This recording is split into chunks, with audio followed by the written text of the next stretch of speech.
तो स्टूडेंट आज हम जो है नाइन्थ क्लास से एक थ्योरम करने वाले हैं। ये थ्योरम जो है बहुत ही इंपॉर्टेंट थ्योरम है, हालांकि इजी है लेकिन बहुत इंपॉर्टेंट थ्योरम है। अक्सर एग्जाम में पूछी जाती है। तो जैसा आप जानते हैं चैप्टर 10 जो सर्कल है आपका, उसमें एक थ्योरम है cyclic quadrilateral theorem. Cyclic quadrilateral को हिंदी में कहेंगे चक्रीय चतुर्भुज। तो सबसे पहले देखते हैं थ्योरम है क्या। तो थ्योरम में हमें क्या प्रूव करना है, prove that the sum of either pair of opposite angles of a cyclic quadrilateral is 180। यानी कि सिंपल भाषा में अगर हम समझें तो जो अपोजिट एंगल हैं इनका सम, इनका जोड़ जो है 180 होता है। यानी कि एंगल ए और सी, इनका सम 180 होगा और एंगल बी और डी का 180 होगा। तो इस थ्योरम को करने से पहले इसका जो बेसिक कॉन्सेप्ट है उसको समझना ज़रूरी है। तो पहले हम उसको समझेंगे। तो थ्योरम स्टार्ट करने से पहले मैं बता दूं कि इससे पहले जो हमने थ्योरम की थी वो नाइन्थ क्लास की थ्योरम, मिड पॉइंट जो थ्योरम थी वो की थी, और उससे पहले जो है 10th क्लास की एक जो थेल्सपर में थी वो भी हमने की थी। तो स्टूडेंट बेसिक कॉन्सेप्ट में सबसे पहले समझने वाली बात है कि जो साइक्लिक क्वाड्रिलेटरल होता है वो होता क्या है। तो जैसे मैंने आपके लिए एक फिगर बनाया है, एक सर्कल है, और सर्कल के अंदर अगर आप देख सकते हैं ए बी सी डी, ये क्वाड्रिलेटरल है। अब अगर आप ध्यान से देखें तो एंगल ए बी सी और डी जो सर्कल की सरकमफ्रेंस को टच करते हैं। तो एक ऐसा क्वाड्रिलेटरल जो सर्कल के अंदर बना हो और उसकी चारों एंगल उसकी सरकमफ्रेंस को टच करते हैं, उसे साइक्लिक क्वाड्रिलेटरल कहते हैं। अब इसमें जैसे कि हमने समझ लिया करना है क्या है, अपोजिट एंगल का सम हमें 180 करना है। तो इस थ्योरम को करने से पहले एक छोटा सा जो कॉन्सेप्ट है, एक जो प्रॉपर्टी हमें वो सीखनी होगी, जो कि 10th चैप्टर में ही है। अगर आप ध्यान से देखें, इधर तो मैंने आपके लिए लिखी हुई है। तो एक थ्योरम थी 10th चैप्टर में 10.9। तो थ्योरम क्या है, angle in the same segment of a circle are equal. तो इस प्रॉपर्टी का इस थ्योरम में यूज करना होगा। तो angle in the same segment of a circle are equal. तो जो अगर देखें हमारे पास सर्कल के अंदर ए बी एक कोड है इधर से।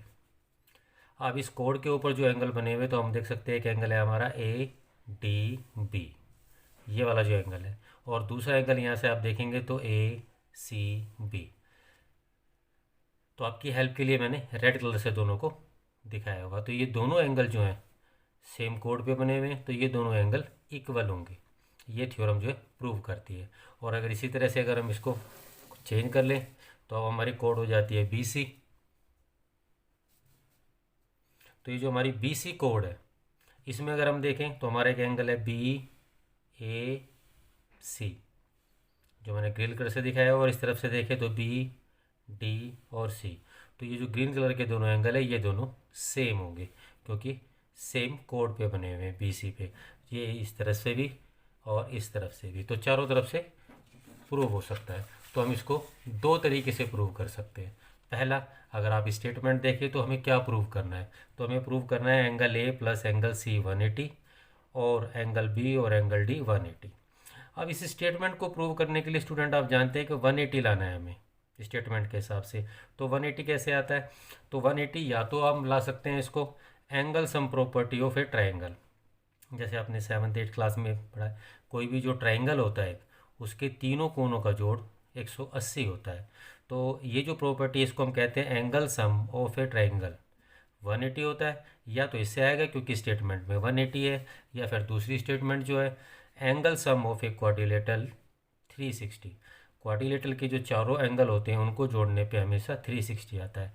तो या तो इससे कर सकते हैं हम या इससे, लेकिन हम आज दोनों से करके देखेंगे इसको। तो hello student, welcome again in my class.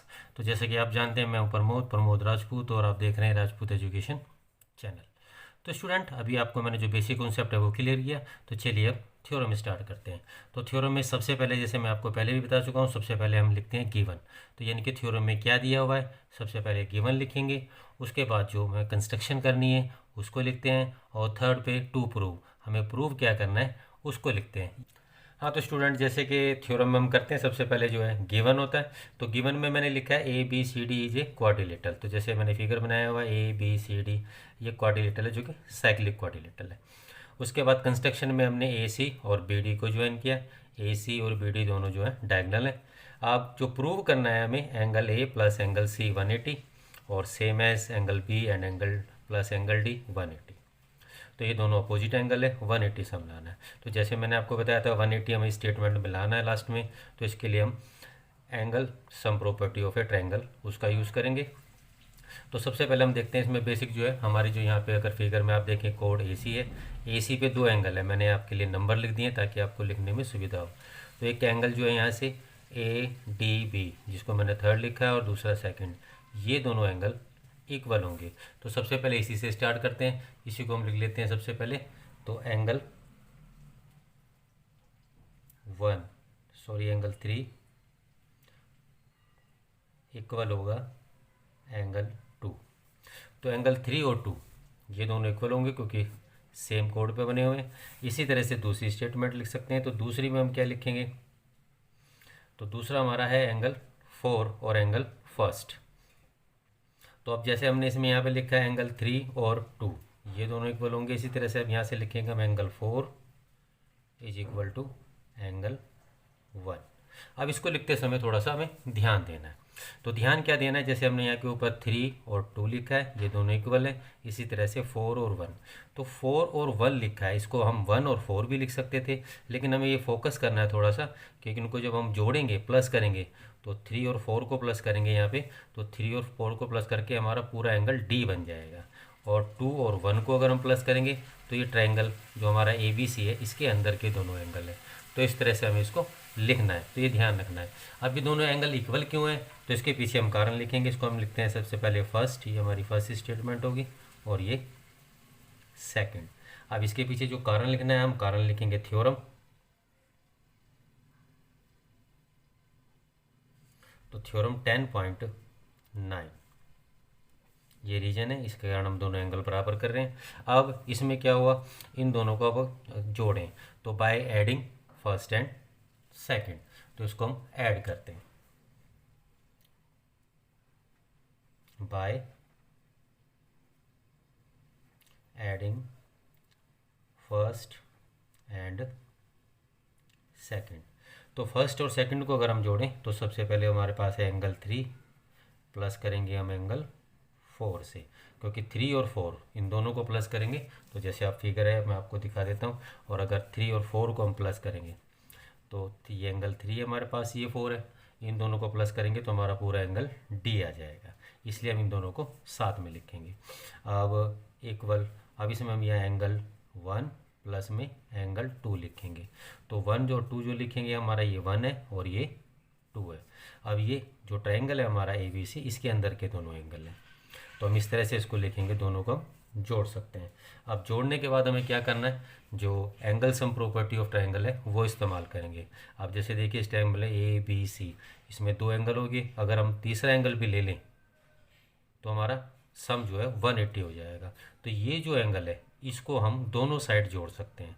तो इस एंगल को अगर हम दोनों साइड जोड़ें तो थ्योरम को आगे सोल्व कर सकते हैं। तो चलिए अब देखें कैसे करेंगे। तो both side, left hand side और राइट हैंड साइड दोनों में हम सेम एंगल को जोड़ेंगे। तो सेम एंगल हमारा कौन सा है, एंगल B। ये जो एंगल है B इसको जोड़ देते हैं। तो इसको पहले हम लिखेंगे। अब स्टूडेंट अगर both side adding angle B on both side, तो पहले हम इसको लिखते हैं। तो इसमें एंगल B प्लस कर लेते हैं, एंगल B प्लस में एंगल थर्ड प्लस में एंगल फोर्थ, और ऐसे इधर करते हैं angle first plus angle 2 plus angle B, इनको करें। अब इसमें आप देख सकते हैं एंगल फर्स्ट, सेकंड और B। तो हमारा ट्रायंगल जो ABC है इसमें फर्स्ट, सेकंड और एंगल B, इन तीनों को जोड़ 180 आएगा। तो इसको हम इनकी जगह हम लिख सकते हैं 180। ये हमारा 180 हो गया। और अगर इस तरह से अगर हम देखें 3 और 4, तो 3 और 4 मिलके एंगल D बनते हैं। तो एंगल B ये हो गया, और 3 और 4 को अगर हम मिला दें तो हमारा बनता है एंगल D, यानी कि एंगल B प्लस में angle D is equal to 180।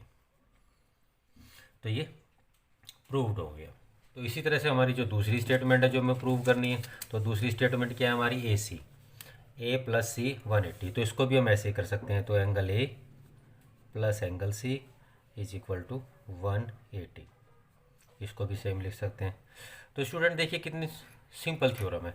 इस थ्योरम को दूसरे तरीके से कैसे कर सकते हैं, मैंने आपको बताया था, sum of a quadrilateral equal to 360।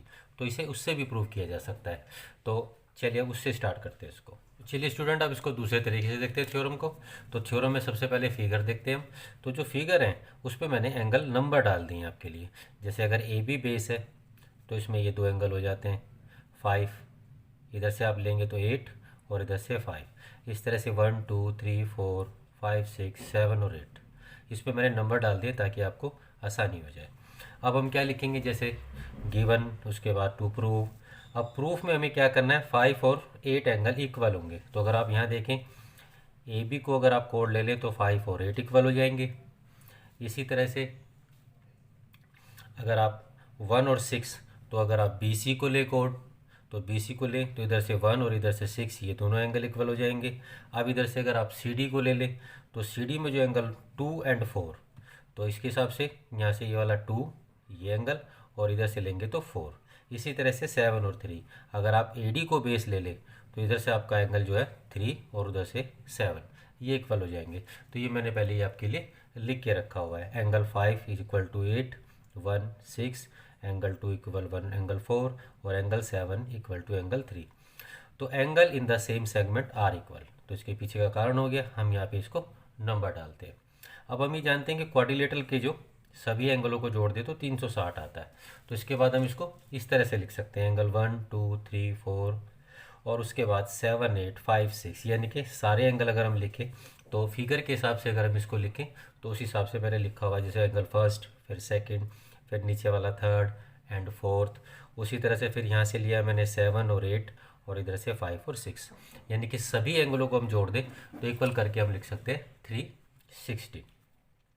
अब 360 में 2 ग्रुप बना सकते हैं, 1 2 7 8। तो ये जो नीचे अपोजिट एंगल है 1 2 और 7 8 जो अपोजिट एंगल है, तो अपोजिट एंगल का एक ये ग्रुप बन जाएगा। इसी तरह से अपोजिट एंगल का दूसरा ग्रुप बना लेते हैं। तो दूसरे ग्रुप में आएंगे 3 4 5 6। तो 3 4 ये बी का हो गया और 5 6 जो ये डी का नाम हो गया। अब इसको हम लिख सकते हैं 360। अब थर्ड में हम क्या करेंगे, तो angle first second 7th 8th, तो ये हमारा जो अपोजिट साइड का हो गया। लेकिन इसको हम चेंज कर देते हैं, तो 3 की जगह हम 7 लिख लेते हैं, लिख सकते हैं 4 की जगह 2 लिख सकते हैं, 5 की जगह 8 और 6 की जगह 1। तो हम ऐसा क्यों कर सकते हैं, क्योंकि 3 और 7 इक्वल है। जैसे यहाँ पे 3 और 7 इक्वल है। इसी तरह से 4 की जगह 2 लिखा जा सकता है, 4 2 इक्वल है, 5 की जगह 8 और 6 की जगह 1।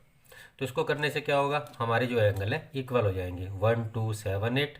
तो यहाँ पे भी हो जाएगा 1 2 7 8। तो ये रिपीट हो रहा है, तो कॉमन ले लेंगे हम, इसमें कॉमन करेंगे तो 2 बार रखेंगे, तो 1 2 7 और 8 ये हमारे एंगल हो गए। अब 2 इधर हमें मल्टीप्लाई करना है तो इधर लाके हम इसको डिवाइड कर सकते हैं। तो 2 को डिवाइड करेंगे 360 से तो हो जाएगा 180 और हमारे एंगल हो गया अब एंगल 1 2 7 और 8। तो एंगल 1 और 2, तो एंगल 1 और 2 क्या है, एंगल 1 के लिए आएगा, ये ए के लिए, एंगल ए के लिए। इसी तरह से 7 8 जो है वो एंगल सी के लिए आएगा। तो ये अपोजिट हो गई, एंगल 1 और 2 एंड 7 और 8 इज इक्वल टू 180। अब इसी तरह से 1 और 2 को अलग रख लेते हैं और 7 और 8 को अलग रख लेते हैं। तो 1 और 2 जो एंगल हमारा वो बन जाएगा बी ए डी, यानी कि अगर हम फिगर में देखें तो बी ए डी, यानी कि जो हमारा ए एंगल है। और इसी तरह से बी सी डी, तो बी सी डी जो हमारा एंगल है वो हमारा बन जाएगा बी सी डी, ये वाला अपोजिट एंगल हो गए दोनों। तो दोनों का सम हो गया 180। इसी तरह से हम दूसरे को कर सकते हैं, ए बी सी प्लस में ए डी सी। तो बी और डी वाले जो एंगल है ये भी 180 हो जाएंगे इस तरह से। तो अगर हम सोल्व करें सिमिलरली तो बी प्लस डी, यानी कि angle B plus angle D 180 और एंगल ए प्लस में एंगल सी 180। तो आप इसको इस तरह से भी सोल्व कर सकते हैं कि ये भी ईजी तरीका है इसको सोल्व करने का। तो स्टूडेंट, आज की थ्योरम हमने 2 अलग अलग तरीक़ों से देखी। पहले मैंने आपको जो एंगल सम प्रॉपर्टी ऑफ एक ट्रायंगल होती है उससे की, और उसके बाद क्वाड्रिलेटरल की जो प्रॉपर्टी होती है 360 सम होता है उससे की। तो आप दोनों ईजी है, आप चाहे जिस मर्जी तरीके से कर सकते हैं। तो चलिए स्टूडेंट, अब मैं मिलूंगा आपको नेक्स्ट वीडियो में किसी नए सब्जेक्ट के साथ।